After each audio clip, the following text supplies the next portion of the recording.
को मेरी तरफ से शिवेश मिश्रा जी, आप यहाँ थोड़ा सा अपने गीत कोई नहीं गाया। हाय हाय हाय हाय आज जलिया जे अहाँ मिथिलानी सखी छिया यही पाहुन रामचंद्र जी से गाय। तो शिवेश मिश्रा जी को ये गायक ही नहीं, एक अच्छे इंसान भी है।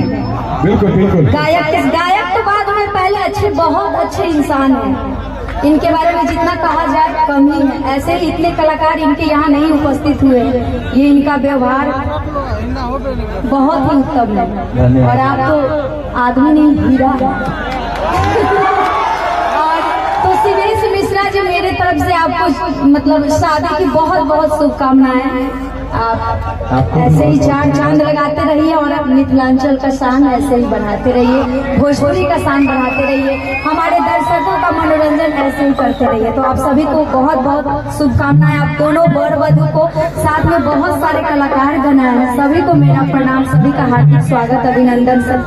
सचित राजा जी, लोकेश भैया जी और हमारे बहुत प्रिय जो हमारे दिल के करीब हमारे राइटर साहब टिंकू जी। अरे नहीं, राइटर साहब तो हमारे अर्जुन शर्मा जी हैं। आपका भी, हाँ, टिंकू जी का भी। और हम लोगों का प्यार पुराना लगता है। और हमारे अर्जुन शर्मा जी, अभी मेरा गाना आप सब कुछ दिन पहले सुने होंगे, 5 बेर चुम्मा ले लेगा, सुन लीजिए। एक बार जानते हैं आपका गाना सुनबे के मेरा भी गाना सुना है तो हर रेड कलर के घगरा वाली पागल बना था, उन्हीं का लिखा हुआ। जोरदार ताली। सोनवा के सिकरिया अहाँ सब सुनले होबे, इनकोरे लिखल छै, ठीक ना। बहुत गाना मतलब हमारा चैनल पर वेब म्यूजिक पर जितने गाना आवे इनकोरे लिखल रहे, इनकोरे लिखल छै, इनका हम सब आशीर्वाद दियो। राइटर साहब सभी को नमस्ते, नमस्ते करिए। सब आदमी अहाँ सबके आशीर्वाद के बिना कुछ है जी, कुछ नहीं। कौन गीत हो जाओ वो कहे छथिन कि बल्ब बरत में, यहाँ कहे छी 32 GB। कौन वाला? अरे तो सुनिए ना अंतरा जी, वो वाला सुना दीजिए। ओ सही। इधर भी देखिए कितना सुंदर सुंदर चेहरा। कौन गीत सुनबे? 5 बेर चुम्मा। चलिए ठीक है, 5 बेर चुम्मा इधर सुनेंगे, इधर बल्ब बरत रहे 32 GB। और हमारे म्यूजिशियन उनका तो और बहुत बहुत धन्यवाद, क्योंकि आप लोग नहीं होते तो ये इतना सुंदर सभा जो लगा हुआ है और कार्यक्रम जो हिट जा रहा है, ये सब आपको तो सबसे ज्यादा श्रेय जाता है। क्या शिवेश जी? हमारे म्यूजिशियन के लिए बहुत बहुत। एक पैर पर खड़ा होकर बजाते हैं सब लोग, एक पैर पे हम तो बैठे हुए। आप सबका बहुत सहयोग है कि हम लोग कुछ गा पाते हैं और इतना मनोरंजन कर पाते हैं अपने दर्शकों के लिए। आइए सबसे पहले कौन सा आपके घर पर बोला बरत रहे,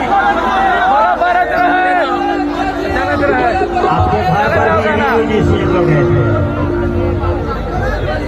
32 GB बाद का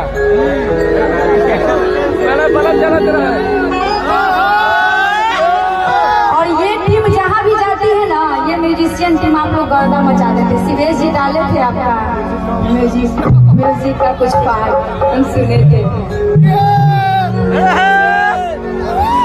अरे कि पहली रात पिया बजावा भी तोहरा गले। अहाँ सब लेकिन अच्छा गाना एकदम भरपूर सुनै छी ना। जियो से यहाँ गाँव के नाम की छै? अहिया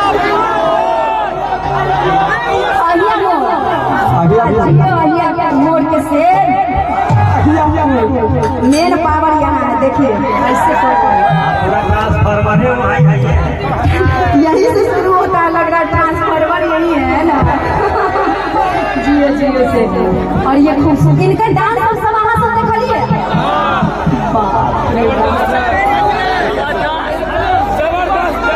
अरे ब्रजेश कुमार नाम का एक बच्चा हो गया है,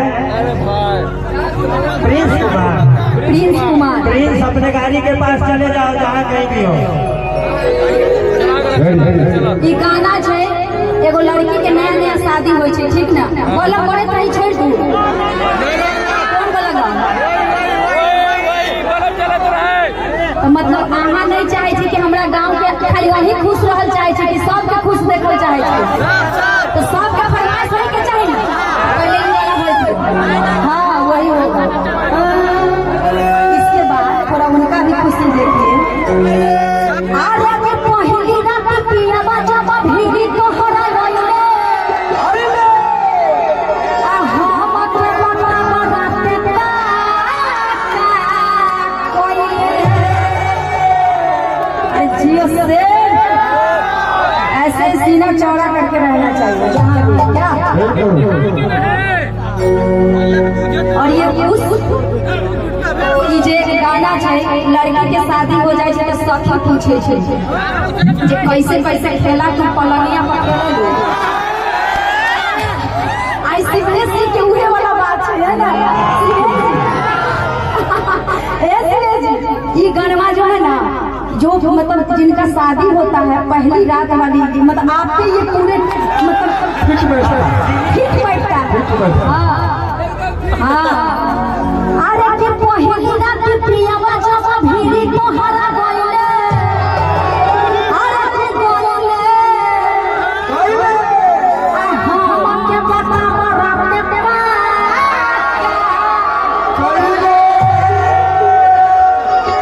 जो दुल्हन रहती है उनका भाव सुने ई तो ओकर सहेली पूछे छै आ लड़की कहै छै कि बोला बाबा रहे अहाँ सब दर्शक नहीं कलाकार छी अहीं सबसे तो देख के सीखे के मिले छै मोबाइल का फ्लैश चला लीजिए ना ऐसे ऐसे जे अहाँ सब करे छै मतलब भाव अहीं सब में है हां कि बोला बाबा रहे आ बोला बाबा रहे पहली रात वाला बात है लड़की कहती है दुल्हन कि बोला बाबा रहे हैं बोला बाबा रहे हैं असैया छोचा वाला लड़की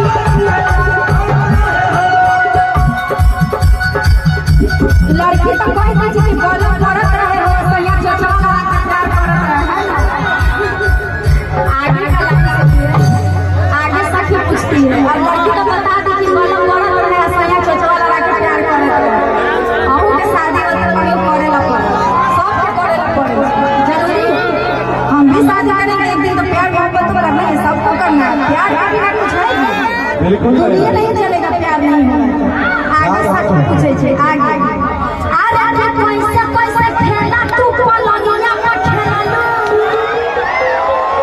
अरे खेला आ कोई बार छुआ तो पलनिया के दिहन आपकी शादी हो गई है इनका लेने के मन करे छै कितने आदमी देवेला तैयार छियै ये बोल रही है अभी की शादीदार हमारे नवनीत जी देखिए बहुत अच्छे हमारे फ्रेंड बहुत अच्छे सिंगर बहुत अच्छे इंसान